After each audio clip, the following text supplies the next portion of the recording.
नमस्कार। घर हमारे लिए सबसे ज़रूरी चीज़ों में एक होता है और घर के साथ साथ होम लोन के बारे में भी जानकारी हमारे लिए आवश्यक है। तो आइए हम डिस्कस करते हैं आज होम लोन और घर के बारे में। सबसे पहले देखते हैं कि अगर हम होम लोन लेने जाते हैं तो हमें किस तरीके की प्रॉपर्टी लेनी चाहिए और उस प्रॉपर्टी में क्या नहीं होना चाहिए।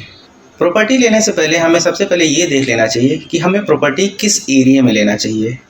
ये एरिया अप्रूव्ड होना चाहिए, किसी भी अनऑथराइज जगह पे घर ना लें, इससे आपका होम लोन महंगा हो सकता है। एक बार जब आप अपनी एरिया फाइनलाइज कर लेते हैं तो फिर हमें प्रॉपर्टी के सारे पेपर अच्छे से चेक कर लेना चाहिए और हो सके तो हमें किसी एक्सपर्ट का सलाह ले लेना चाहिए ताकि बाद में कोई भी डिस्प्यूट ना हो जिससे हमारा फाइनेंशियल लॉस हो।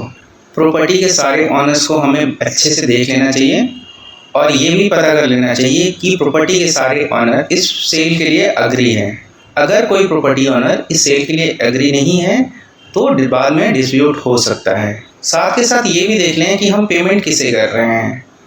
अगर हम सारे प्रॉपर्टी ऑनर को पेमेंट नहीं कर रहे हैं तो सारे प्रॉपर्टी ऑनर से हमें एनओसी ले लेना चाहिए, हमें उनकी एक ऑथराइजेशन ले लेनी चाहिए कि हम किसके नाम पे प्रॉपर्टी का पेमेंट कर रहे हैं।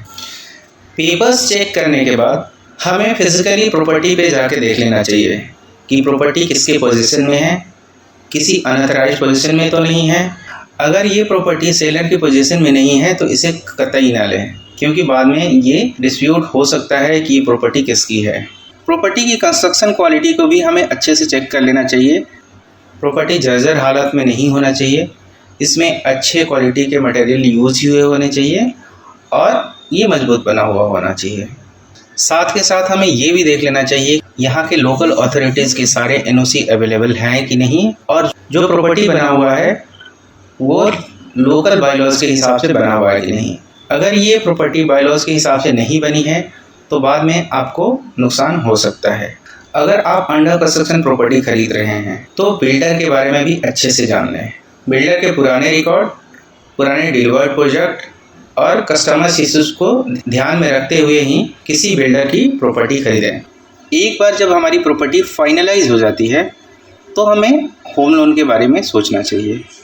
सबसे पहले हमें ये तय करना चाहिए कि हमें लोन किस बैंक से लेना है या जिस फाइनेंसर से ले रहे हैं वो सही है या नहीं है। ये जानने के लिए हमें बैंक के ऑफर्स को अच्छे से पढ़ लेना चाहिए। हमें बैंक क्या रेट ऑफर कर रहा है, वो मार्केट रेट के हिसाब से कम है या ज़्यादा है। उसके बाद हमें ये भी देखना चाहिए कि बैंक का प्रोसेस कस्टमर फ्रेंडली है या नहीं है, बैंक की ट्रांसपेरेंसी कैसी है। अगर कोई डिस्प्यूट होता है तो वो कस्टमर के इश्यूज कैसे रिजॉल्व करते हैं। पोस्ट सेल सर्विसेज के बारे में भी अच्छे से जान लेना चाहिए कि अगर हम एक बार लोन ले लेते हैं तो बैंक अपनी आरओआई कभी अचानक से बढ़ा तो नहीं देता है या अगर बाद में कोई इशू होता है तो वो रिजॉल्व कैसे करता है। बैंक्स अपने कस्टमर्स के बारे में सेंसिटिव है या नहीं है।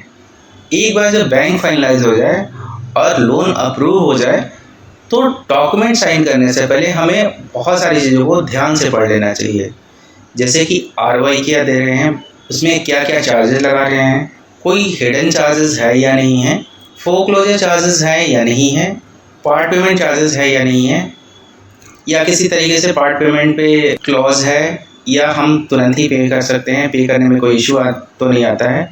साथ में ये भी देख लेना चाहिए कि अगर हम पार्ट पेमेंट करने चाहते हैं तो कुछ उनके अदर्स क्लॉज तो नहीं है कि इस एक साल में आप कितना पेमेंट कर सकते हैं या नहीं कर सकते हैं। उसके साथ हमें ये भी देख लेना चाहिए कि वो कितने साल के लिए हमें लोन दे रहे हैं और उसकी ईएमआई कितनी बनती है। हमें ध्यान रखना चाहिए कि ईएमआई हमेशा ज़्यादा रखना चाहिए अगर हम अफोर्ड कर सकते हैं तो, क्योंकि ज़्यादा ईएमआई रखने से हमारा लोन सस्ता हो जाता है। अगर हमारा पहले से कोई होम लोन चल रहा है और उसे बैलेंस ट्रांसफ़र के लिए देख रहे हैं तो हमें ये देख लेना चाहिए कि बैंक हमें जो रेट ऑफ इंटरेस्ट प्रोवाइड कर रहा है वो पुराने बैंक से कितना कम दे रहा है। जो बैंक नया चार्जेस ले रहा है उसे पे करने के बाद आरओआई में जो कमी होती है वो बेनिफिशियल है या नहीं है। साथ में हमें ये भी ध्यान रखना चाहिए कि जो हमारा टेन्योर बचा हुआ है वो किसी भी हालत में हमें नहीं बढ़ाना चाहिए। अगर बैलेंस ट्रांसफ़र कर रहे हैं, अगर हमारा 15 साल का लोन 10 साल बचा हुआ है तो हमें 10 से दोबारा से 15 साल नहीं करना चाहिए। क्योंकि दोबारा से बढ़ाने पे हमारा ब्याज अमाउंट बढ़ जाता है और उससे हमें नुकसान होता है। अगर हम लोन के साथ साथ टॉपअप भी ले रहे हैं तो हमें ये ध्यान रखना चाहिए कि अपना जो बेस लोन है वो जितना पॉज अमाउंट है उतना ही बुक है, टॉपअप अलग से हमें पे करना चाहिए। एक बार हम जब लोन ले लेते हैं तो फिर आती है पेमेंट की बारी। अगर हम सूझबूझ के साथ पेमेंट करें तो हम अपना बहुत सारा ब्याज बचा सकते हैं।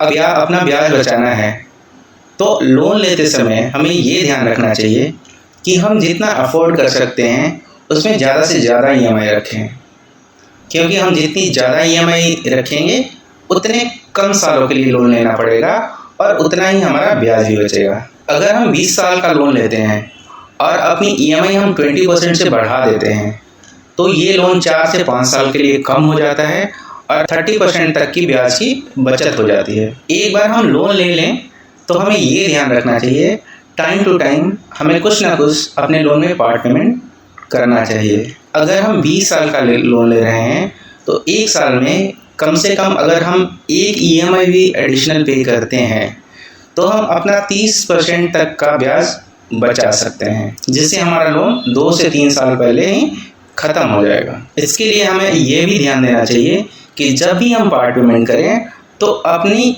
EMI अमाउंट को ना कम करा के अपना टेन्योर कम कराना चाहिए, ताकि हमारा लोन जल्दी ख़त्म हो जाए और ब्याज भी कम देना पड़े।